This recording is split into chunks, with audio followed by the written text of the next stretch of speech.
الحمد لله نحمده ونستعينه ونستغفره ونؤمن به ونتوكل عليه ونعوذ بالله من شرور أنفسنا ومن سيئات أعمالنا من يهده الله فلا مضل له ومن يضلله فلا هادي له ونشهد أن لا إله إلا الله وحده لا شريك له ونشهد أن سيدنا ومولانا وحبيبنا محمدا عبده ورسوله الحمد لله وكفى والصلاة والسلام على رسوله المصطفى وعلى عباده الذين ارتضى ومن بهداهم اهتدى وبآثار أهل المدينة اكتفى أعوذ بالله من الشيطان الرجيم بسم الله الرحمن الرحيم نحن نقص عليك أحسن القصص بما أوحينا إليك هذا القرآن وإن كنت من قبله لمن الغافلين صدق الله العظيم.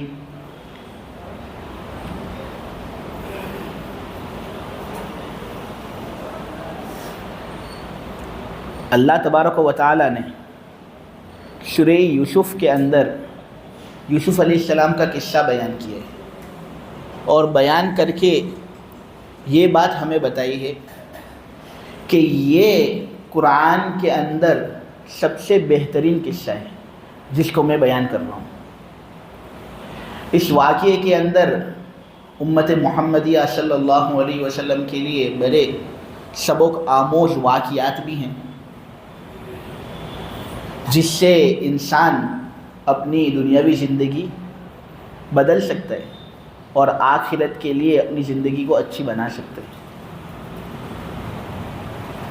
ابو الانبیاء ابراہیم علیہ السلام کے دو لڑکے مشہور ہیں.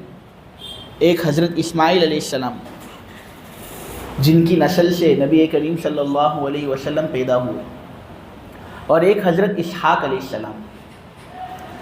حضرت اسحاق علیہ السلام کے ایک لڑکے تھے حضرت یعقوب علیہ السلام جو نبی تھے اور یعقوب علیہ السلام فلسطین کے اندر رہتے تھے. ایک چھوٹی سی بستی تھی کنعان, وہاں پر یہ رہتے تھے اور ان کے 12 صاحبزادے تھے. 2 صاحبزادے ایک عورت سے تھے اور 10 صاحبزادے ایک دوسری عورت سے تھے. حضرت یوسف علیہ السلام اور حضرت بنیامین یہ دونوں یعقوب علیہ السلام کے 2 فرزند ہوتے ہیں اور ان کی ماں الگ تھی اور ان کے سوتیلے بھائی 10 تھے جو الگ ماں سے تھے, حالانکہ سب کے والد صاحب تو ایک ہی تھے. اب اس طرح جب 12 بھائی جمع ہو جاتے ہیں اور ان میں سے 10 بھائی الگ ماں سے اور 2 بھائی الگ ماں سے تو ذرا کمپلیکس شروع ہو جاتا ہے, حسد والا معاملہ شروع ہو جاتا ہے. تو ہوا یہ کہ یہ جو 10 بھائی تھے نا, ان کو یوسف علیہ السلام اور بنیامین سے بہت زیادہ حسد ہوا کرتا تھا. حضرت یعقوب علیہ السلام سب کے درمیان عدل و انصافی قائم کرتے تھے اور انصاف ہی سے سب کے ساتھ پیش آتے تھے, کسی پر ظلم نہیں کرتے تھے. وہ نبی تھے, نبی کیسے ظلم کر سکتے ہیں؟ لیکن محبت تو ایک ایسی چیز ہے جو اللہ تبارک و تعالی کی طرف سے ہے. انسان کا دل اس بات پر قادر نہیں کہ میں اس سے کم محبت کروں, اس سے زیادہ محبت کروں. محبت تو ہو جاتی ہے. تو یعقوب علیہ السلام کو حضرت یوسف اور حضرت بنیامین سے کچھ الگ ہی محبت تھی. تو اس چیز کو مد نظر رکھتے ہوئے 10 بھائیوں نے حسد کیا یوسف علیہ السلام پر۔ ایک مرتبہ یوسف علیہ السلام نے ایک خواب دیکھا، یا ابتی انی رأیت 11 کوکبا والشمس والقمر رأیتهم لی ساجدین۔ میرے والد صاحب، میں خواب دیکھ رہا ہوں اور دیکھ رہا ہوں 11 ستاروں کو، میں دیکھ رہا ہوں سورج کو، میں دیکھ رہا ہوں چاند کو، میں دیکھ رہا ہوں کہ یہ تمام تر ستارے اور سیارے میرے سامنے سجدہ کر رہے ہیں۔ یعقوب علیہ السلام چونکہ بہت ذہین تھے، فوراً سمجھ گئے کہ اس کا مطلب یہ ہے کہ اے یوسف، اللہ تجھے ایک بہت اونچا مقام دینے والا ہے، دنیا تیرے قدموں پر اللہ بچھا دے گا، اور تجھے لوگوں پر اتنا زبردست تسلط اور قابو حاصل ہوگا جس کے کیا کہنے، اتنا کنٹرول تمہارا ہوگا اور لوگ تیرے اتنے مطیع اور فرما بردار ہو جائیں گے کہ خود تیرے 11 بھائی جو 11 ستاروں کی طرح ہیں وہ تیرے سامنے سجدہ کریں گے۔ تیرے والدین یعنی میں اور تیری والدہ وہ سورج اور چاند کی طرح ہیں، وہ دونوں بھی تیرے سامنے سجدہ کریں گے۔ اللہ تبارک و تعالی کی طرف سے تجھے یہ عہدہ نصیب ہوگا، لیکن سن لے ایک بات، اپنے بھائیوں سے کبھی بھی یہ بات کہنا مت، کیونکہ وہ تو تجھ پر ابھی سے حسد کر رہے ہیں۔ اگر یہ بات ان کو معلوم ہو جائے گی تو پتہ نہیں حسد کے اندر یہ کیا کر دیں گے، کیونکہ حسد کا خیال دل کے اندر ڈالنے والا شیطان ہوتا ہے۔ تیرے بھائی سب اچھے ہیں، کوئی دل کا کھوٹا نہیں، لیکن شیطان بڑا کھوٹا ہے۔ یہ اگر ان کے پیچھے لگ جائے گا تو ہو سکتا ہے کہ وہ تیرے ساتھ نامناسب حرکت کر لیں، اس لیے یہ خواب کبھی بھی ان کو بتانا مت۔ اب میں خواب جو ابھی میں نے آپ لوگوں کے سامنے بیان کیا، اس کے اندر یہ بات تھی کہ سب سجدہ کریں گے حضرت یوسف علیہ السلام کو، تو ان کی شریعت کے اندر اس طرح کا سجدہ جائز ہوا کرتا تھا، ہماری شریعت میں ایسا سجدہ جائز نہیں۔ اب واقعہ آگے بڑھاؤں۔ یوسف علیہ السلام چونکہ چھوٹے تھے، نادان تھے، تو اس وجہ سے مولانا علی میاں صاحب ندوی رحمۃ اللہ علیہ یہ بات بیان کرتے ہیں کہ انہوں نے معصومیت کے اندر اپنے بھائیوں کو یہ خواب بتا دیا۔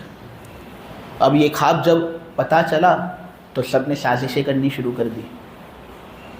بعض بھائیوں نے یہ بات کہی کہ یوسف کو قتل کر دو، ہم تعداد کے اندر زیادہ ہیں، طاقت کے اندر زیادہ ہیں، یہ ہے بچے، ہم ہیں طاقتور، پھر بھی ہمارے والد صاحب اسی سے زیادہ محبت کرتے ہیں، تم ایک کام کرو، ان کو قتل کر دو تاکہ ہمارے والد صاحب کی محبت ہمارے لیے خالص ہو جائے۔ لیکن ایک لڑکا تھا، اس کے اندر کچھ شرافت تھی، اور مفسرین نے اس کا نام بیان کیا یہودا۔ میرے عزیزو، یہ جو یعقوب علیہ السلام کے جو 12 صاحبزادے تھے نا، بنو اسرائیل اور یہودی لوگ جو ہیں نا، ان کے 12 قبیلے انہی 12 صاحبزادوں سے پیدا ہوئے۔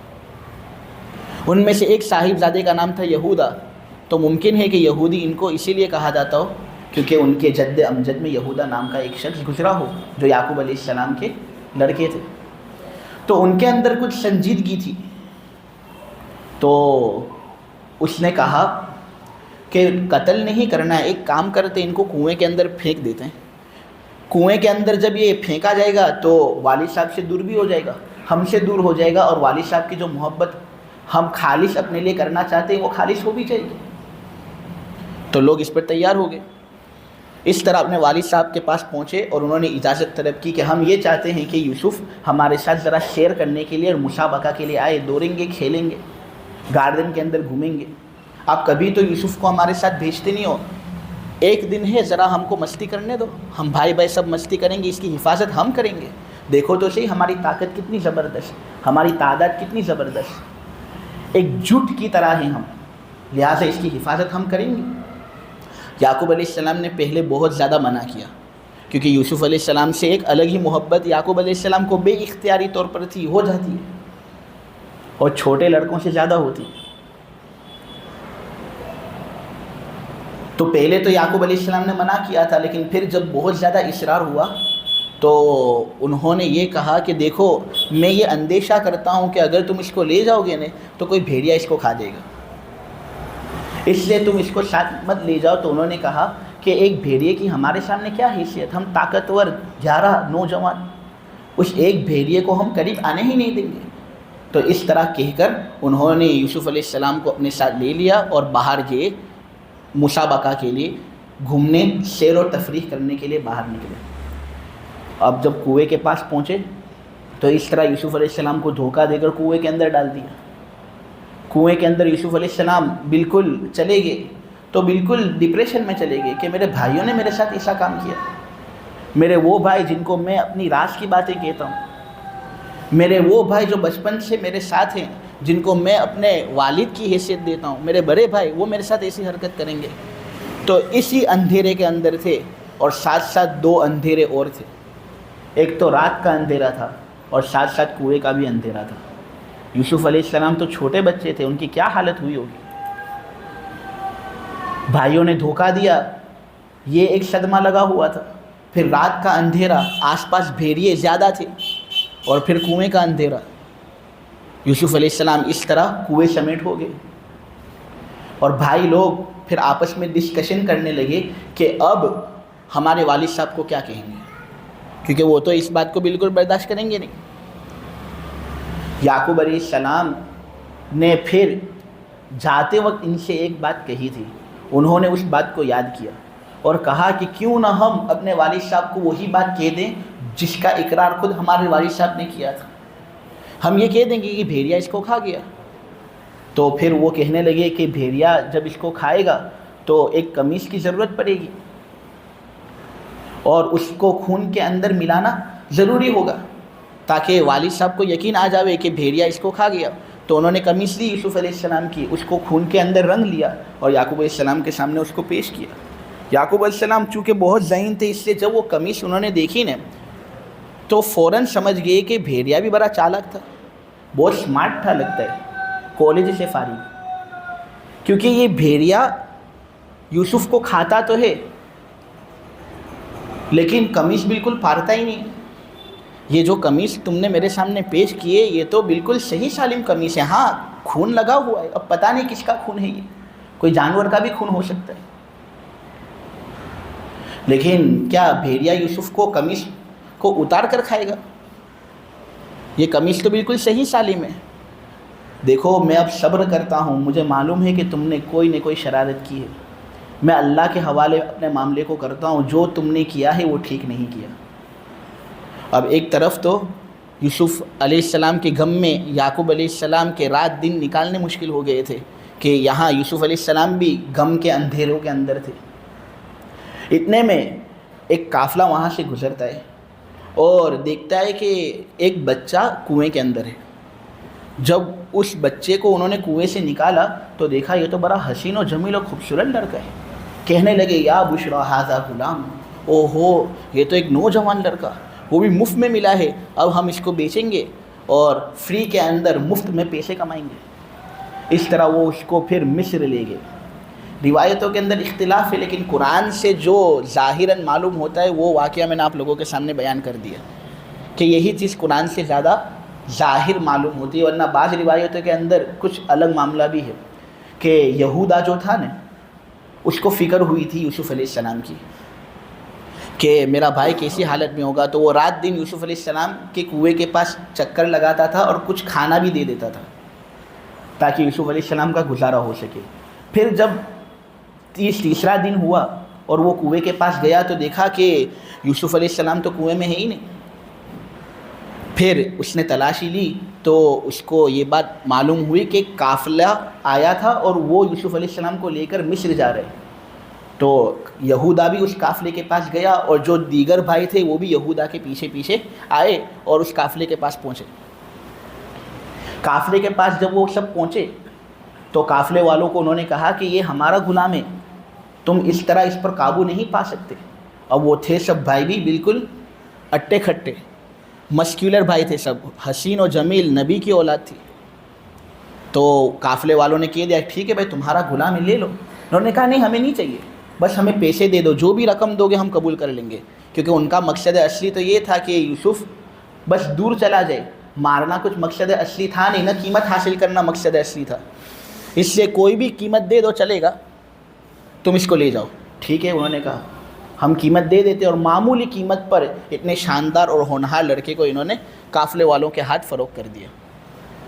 اب قافلے والے جب مصر کے اندر آئے تو مصر کے اندر ایک سردار تھا جس کو عزیز مصر کہا جاتا تھا، کہتے تھے کہ یہ مصر کا جو بادشاہ تھا نا اس کا خاص وزیر تھا یہ۔ وہ بازار کے اندر گھوم رہا تھا اور دیکھا کہ ایک ہونہار لڑکا بک رہا ہے، اس کو خرید لے۔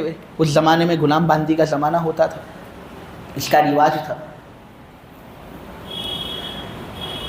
تو ہوا یہ کہ عزیز مصر نے اس لڑکے کو خرید لیا، اور پھر وہ اپنے گھر والوں کے پاس آتا ہے اور کہتا ہے کہ دیکھو بڑا ہونہار غلام خرید کر لایا ہوں، اس کی عزت کرنا، اس کے نفس پر کوئی ظلم مت کرنا، عزت کے ساتھ رکھنا، عزت کے ساتھ خریدا ہے، اس کے ساتھ معاملہ بھی عزت والا ہونا چاہیے۔ یوسف علیہ السلام کو وہ بات یاد رہے گی اس کی کہ میرے آقا نے اپنے گھر والوں سے یہ بات کہی تھی کہ عزت کے ساتھ رہنا، اور ایک نبی کا لڑکا کبھی بھی احسان فراموش نہیں ہوتا۔ اب اس کی بیوی تھی جس کا نام تھا زلیخا، بہت حسین و جمیل تھی وہ بھی، اور بڑی خوبصورت تھی۔ عزیز مصر کی بیوی کوئی عام لڑکی تو ہوگی نہیں۔ یوسف علیہ السلام چونکہ بہت زیادہ حسین و جمیل تھے نہیں تو اس کا دل یوسف علیہ السلام پر فریفتہ ہو گیا۔ اگر زلیخا کی جگہ پر کوئی اور عورت بھی ہوتی نہیں تو اس کا دل بھی فریفتہ ہو جاتا۔ اس لیے عورتوں کو اس سلسلے میں بہت زیادہ فخر نہیں کرنا چاہیے، اور بہت زیادہ زلیخا کی حقارت بھی دل کے اندر نہیں آنی چاہیے، کیونکہ یوسف علیہ السلام کا حسن اور جمال ہی کچھ ایسا تھا۔ خیر، زلیخا سے ایک لغزش ہو گئی، ایک بے شرمی والی بات اس نے کر لی، جس کی وجہ سے اب قیامت تک اس کا برا تذکرہ قرآن کے اندر موجود ہے۔ میرے عزیزو، اس واقعے سے یہ بات ہمیں ملی، بے حیا بنو گے اللہ ذلیل کرے گا۔ تمہاری زندگی جیسی بھی ہو جاوے بعد میں بے حیائی کا ارتکاب کھلم کھلا سب کے سامنے کر لیا تو اس کا وبال تم پر آنا ہے ضرور۔ زلیخا نے ایک مرتبہ یوسف علیہ السلام کو کمرے میں بلایا، غلام تھے تو جو آقا نہیں کہے گی بات تو ماننی پڑے گی، اور کمرے کے اندر وہ گئے کہ یوسف علیہ السلام پر دروازہ بند کیا، اور یہ بھی کمرے کے اندر داخل ہو گئی۔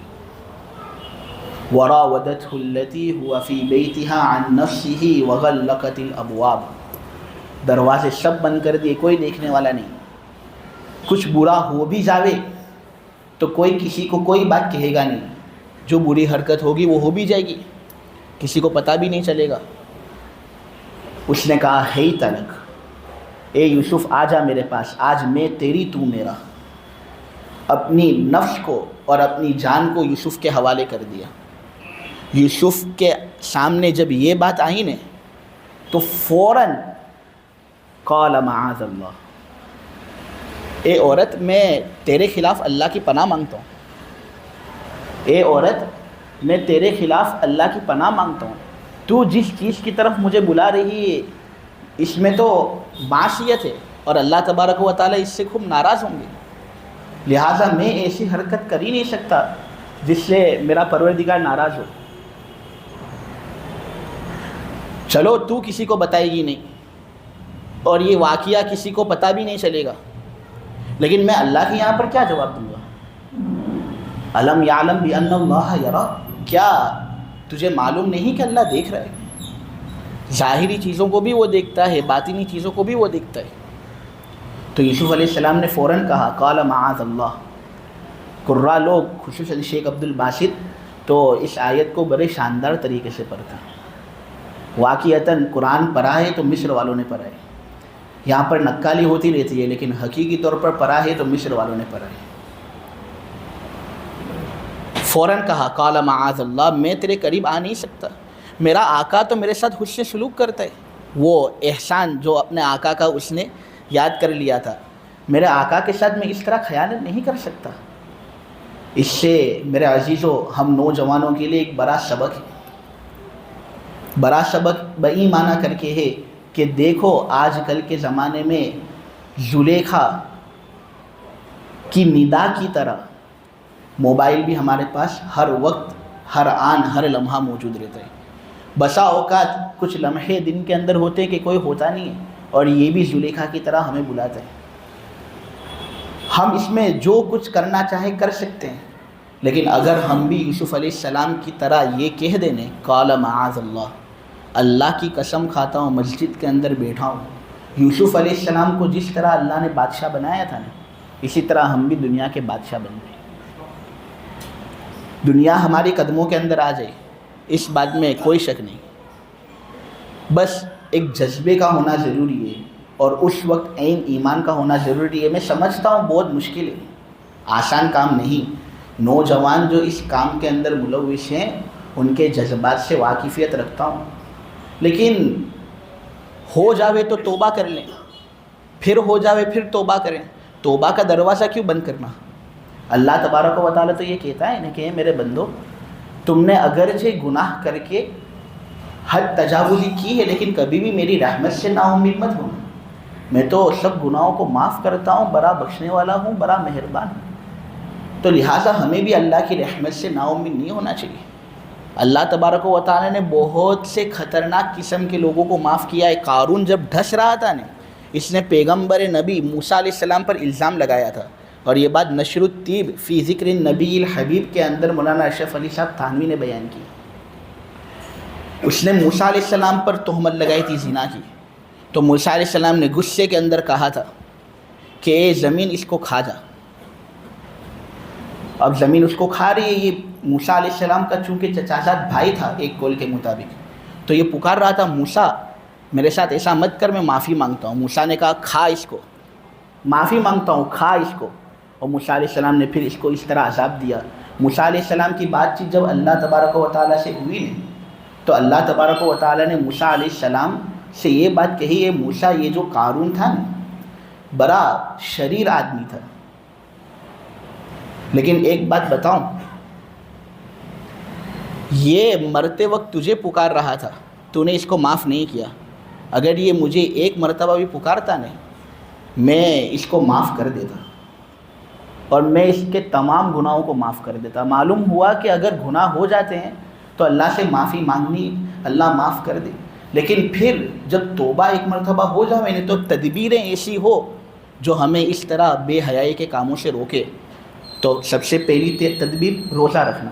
روزے سے شہوت دبتی ہے، آدمی کو کبھی کبھی روزے رکھنے کے اندر دشواری لگتی ہو، کبھی کبھی پہلے 2-3 دن روزے رکھنے کے اندر شہوت ابھرتی بھی ہو۔ مفتی سعید احمد صاحب پالن پوری نے یہ بات لکھی ہے کہ پہلے ابھرتی ہے شہوت، لیکن رکھنے کی عادت اگر ہوگی نا تو انشاءاللہ اللہ شہوت دبا دے گا۔ اور علاج بھی ہے، آدمی روزے رکھے، اسی طرح موبائل کو بالکل فوری طور پر بند کر دے، نیٹ وغیرہ بھی استعمال نہ کرے۔ ٹچ والے موبائل کی ضرورت ہو ٹھیک ہے اس کو رکھے، لیکن نیٹ وغیرہ استعمال نہ کرے۔ تو تدبیریں تو بہت زیادہ ہیں، اللہ تبارک و تعالیٰ کہنے کو قبول فرمائے، سننے کو قبول فرمائے۔ یوسف علیہ السلام کا جو واقعہ میں نے بیان کیا نا، تو وہ پورا واقعہ بیان کرنا میرا مقصد تھا ہی نہیں، وہ پوری چیز بیان کرنا اس لیے میں چاہ رہا تھا تاکہ اسی بات پر آخر میں زور ڈال سکوں اور بات آپ لوگوں کو سمجھ میں آ جائے۔ اللہ تبارک و تعالیٰ عمل کی توفیق مجھے دے، پھر آپ لوگوں کو دے۔ وآخر دعوانا ان الحمد للہ رب العالمین۔